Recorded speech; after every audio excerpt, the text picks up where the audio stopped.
Pokoknya sampean yakin pangeran iku kondang. Islam itu dipimpin kiai keliru ya mlaku, dipimpin kiai bener ya mlaku, dipimpin kiai gonta-ganti ya mlaku. Teng TV sering ana berita ustad sodomi, ustad ngene-ngene. Wong ya ora terus gedeng Islam, ya nyalahno ustad iku. Ya ana Islam dibajak, ekstremis ya muni Islam, sekuler ya muni Islam, liberal ya muni Islam. Ya Islam ya baik-baik saja. Ora ono masalah kan, biasa mawon. Yo ramene dunyo. Riyen Rasulullah niku rak sae-saene tiyang niku mawon disisipi tiyang munafik. Karena ndak ada cerita pendapat itu memuaskan semua napa pihak. Rasulullah rak kesayangane pangeran. Niku pun ndak bisa memuaskan semua orang. Sehingga orang yang kecewa ya jadi munafik. Pemene trimo kiai, trimo presiden, trimo Kapolri, trimo pangam, enggak bisa. Apapun konsepnya itu enggak bisa. Mesti ada yang setuju pendekatan ekstremis itu persuasif. Sing sitok gak harus tegas. Kalau gak tegas gak bisa membasmi seakar-akarnya. Sing jare persuasif, nak tegas mereka dendam malah kacau negara. Sing sitok kalau gak tegas mereka ngelamak. Itu kan ra iso selesai. Akhirnya nyelesaino aku sing pimpinan nurut.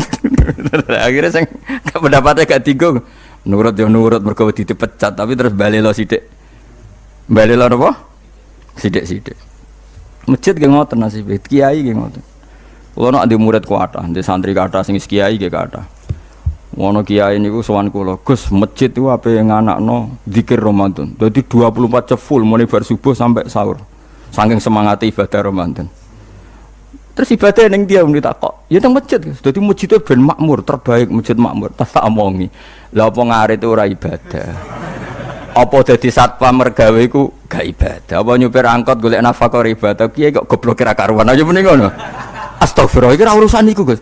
Ya urusane mergo ke takmir dadi ben keren, pas ke takmir masjid rame ngono. Berarti sing nama baike kan kowe. Nek pengiran ra butuh iku, pengiran kepingine seorang bapak golek nafkah. Anake kepingine sekolahan ya satpam teko, ora teko alasane itikaf.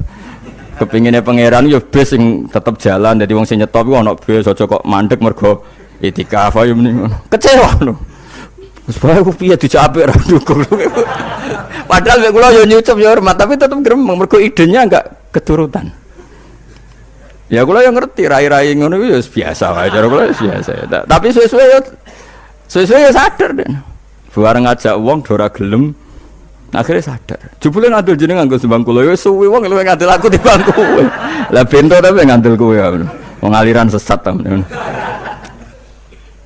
Ya masjid itu anggere sono salat jamaah iku ya wis rame cara pangeran. Ora perlu rame banget. Nak rame banget terus bakal pentol leren, satpam leren, supir angkot leren. Nah iku jek sepele. Dokter leren. Wong ape lara. Ape lara ape berobat ra iso. Nak larane emergensi astagfirullah minamikum taqabbal ya karim. Sajane semburu leren maling leren, copet leren. Iku ape nek iso ngumpul iku. Makanya ngaji itu ngambil wong alim kan, karena orang alim itu yang tahu duduk perkaranya agama. Seorang lagi yang tahu duduk perkaranya agama. Nabi itu kalau ngendikan itu sampai sahabat itu gak bisa menampung. Kadang menyebut kebaikan satu majelis sampai 63 sampai 70. Misalnya Nabi ngendikan al imanu bid'un wasituna bid'ah. Iman itu ada 63. Terus nyebut terus. Pertama ngendikan a'la la ilaha illallah, tertinggi adalah kalimat tauhid. Wa adnaha imatatul adza anitorik, terendah adalah menyingkirkan hal-hal yang mengganggu tiang apa? Mukmin atau mengganggu jalan. Terus ngendikan seperti itu. Sehingga pernah suatu saat Rasulullah itu ngaji di masjid. Rasulullah itu ngaji di masjid. Nabi kalau ngaji di masjid itu memang di teras, jadi terbuka. Terus ada pemuda santai dengan santainya nggo pacul, ngliwati Nabi ngaji diliwati. Nggo pacul ya santai. Singkat cerita semua sahabat itu mencibir. Celaka betul pemuda itu, ada Rasulullah ngaji tidak ikut tapi dia berlalu saja bawa cangkulnya. Kata Nabi, kamu jangan komentar demikian. Jika dia kerja menafkahi ibunya yang lemah atau anaknya yang lemah, dia juga ibadah dan itu juga sunnahku. Akhirnya sahabat mereka sadar. Jadi untuk meramaikan Islam itu tidak harus semuanya ngaji di masjid. Sing ape kerja ya ben kerja. Yang penting ora dadi germo. Orang pengedar narkoba itu ora kerja kang perusakan. Jadi sebetulnya orang tuh nggak bisa mengatakan kerja mau pengedarkan narkoba itu ndak, pengrusakan tuh namanya. Tapi kayak adol pentol terus hal-hal yang halal itu namanya apa? Kerja. Dan kerja itu ibadah. efek dari pikiran ulama yang seperti ini, akhirnya masjid daerah ulama itu sepi-sepi. Mergo ngomong ngono terus wong wae nak ngono ora perlu ning masjid. Lah iku kesimpulane sing salah. Kok terus kesimpulane nak ngono ora perlu ning masjid bar saiki. Maksudnya orang ngono sing di aktivitas nggih monggo. Nek sing ada aktivitas timbang turu ning omah akhirnya aduk ibadah ning masjid aja aduk turu ning masjid. Nah, akhirnya daerah-daerah tertentu sing akeh ulama mesti masjidnya sepi, tak jamin. Jajal gitu delok ning Rembang. Oh, tambah sepi. Karena ulama cara berpikir jong kerja ya ibadah, ngernet ya ibadah, mulang ya ibadah. Akhirnya mau masjid pas tarawih. Iku yang golek sing cepet. Tapi kunane kuno, Nabi sekalipun itu yang namanya orang yang mendengar tetap ada yang menolak. Konsep perang di luar kota itu kan secara teori militer itu rasional. Bikin kontak ya rasional. Tapi orang yang berpendapat tadi, ya Rasulullah kita di rumah saja, itu ya gelo. Kayak tadi orang yang ingin memakmurkan masjid kemudian kan saya seperti itu ya gelo. Kalau pikiran saya suatu saat dia sadar, intinya sadar, terus sowan saya sadar. Karena ya muridnya ada murid beda angkatan ya, dia semi-semi teman sama saya. Tak omongin ngene, cong kowe nak pancen seneng masjid tenan, masjid itu aja dadi problem bagi umat.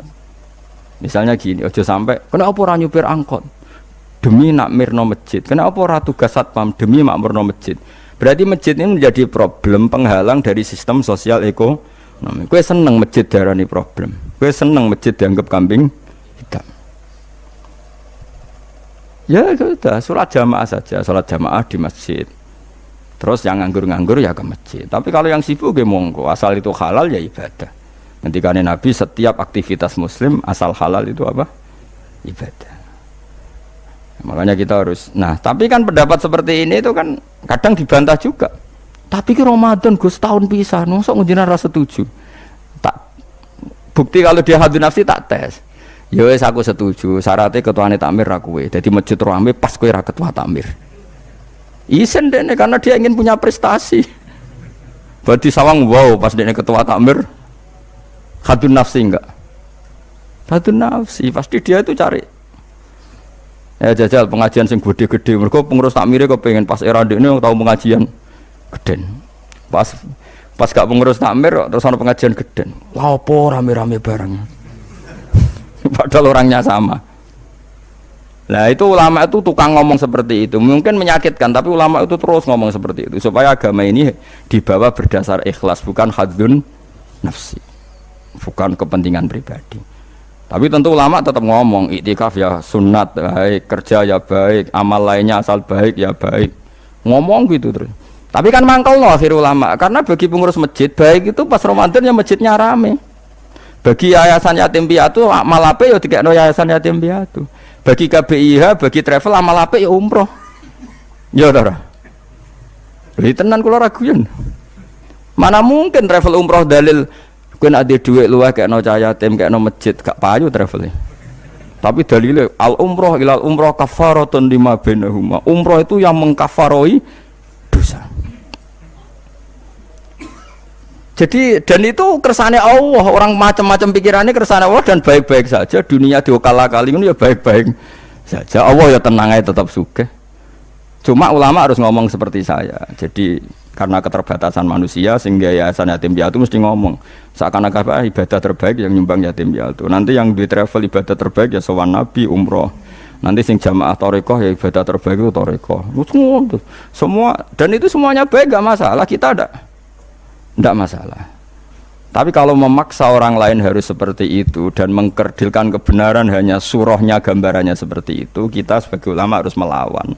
Karena Nabi dawuh kebaikan itu sekian jumlahnya. Terus Nabi menyebut di satu majelis itu 60. Sampai yang di antara yang disebut itu nganti ana sing jorok. Wa fi buti ahadikum sedekah. Kowe ngeloni bojomu iku sedekah. Sampai sahabat takok, "Ya Rasulullah, masa urusan gitu ibadah?"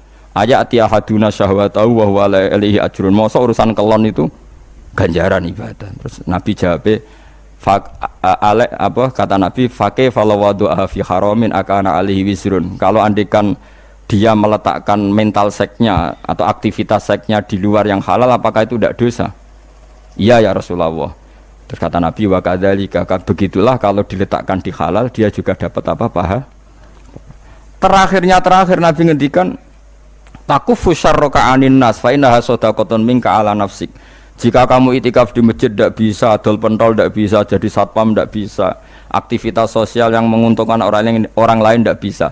Takufu syarroka anin nas. Yang penting kamu tidak berbuat buruk yang merugikan manusia. Sehingga sampai ada riwayat dari orang sufi, ibadahnya orang zaman akhir itu tidur, karena tidur itu gak ganggu wong. Iya, paling bojo tok sepeten. Tapi kan yo nyopet yo ora, zina yo ora, ndelok wong ayu yo ora. Nah, itu sampai Nabi terakhir nyebut. Dari sekian kebaikan tuh kalau gak mungkin kata Nabi takufu syarroka anin nas fa innaha shadaqatun minka ala nafsik. Sementing kamu tidak melukai atau merugikan orang apa? Sehingga misalnya ulama kok ngerti ada orang tidur di rumah, wong apik, gak ganggu wong. Ana bajingan mati, wong apik, ora iso bajingan meneh. Nah, akhirnya masyhur orang krono bajingan mati, kiai tenan yo. Saya nggih mayit niku, wong gak siap nih saya. Bajingan sih. Saya padahal ning atine kiai nek mati ya apik dong ora iso bajingan. Akhir dari bajingane ya wis mati. Lha sekarang ngakhiri bajingan apik ta elek? Apik. Berarti matine elek ta apik? Apik. Maksudnya kiai ku apik matine ora apik wonge. Lah wong gak trimo pikirane apik iku. Wonge lagi kiai wis ndake wis pinter maksudnya. Apik nggih niki.